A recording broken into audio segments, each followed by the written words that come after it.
je suis née en 23, la guerre s'est déclarée en 39, c'est en... en 39, en 39, en 39, en 39. Ah, c'était dur. Ah, c'était dur. Parce que... Ah, c'était très dur. Parce qu'on était à Isère à ce moment-là, et puis justement, comme on n'est pas tellement loin du bourg d'Isère, on est à 2 kilomètres, et les Allemands ils avaient tué la mère et la fille pas loin de chez nous.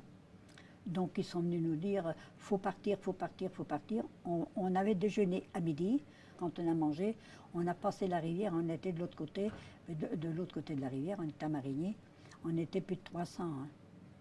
Puis il y avait un monsieur qui était, bien sûr, qui était âgé, et il nous a dit, il y avait un petit fossé, un petit fossé, quoi. Et il a dit, allez, vous me mettez tout à plat ventre, surtout, soulevez pas la tête, levez pas la tête, levez pas la tête, levez pas la tête. Qui vous a dit de partir? Et bien parce que quand ils ont vu, ils nous ont dit, il faut que vous partiez. Mais qui?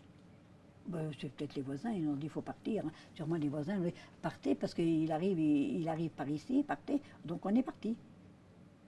Et d'un côté, il y avait un bois, de l'autre côté, il y avait de l'autre. Il y avait le premier régiment de France et puis le maquis. Ils se croisaient comme ça. Puis les balles nous passaient au-dessus de la tête. Ah ça, moi je m'en rappelle. Ah j'ai eu peur. Hein. Ah ça, j'ai eu peur. On ne croyait pas... Ah non, non.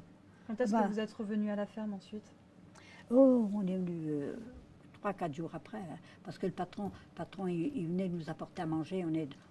S'était réfugié, il y avait une personne qui y était, où il y avait sa mère, donc on nous a amenés réfugiés chez sa mère, quoi. Mais les hommes couchaient dans les prés.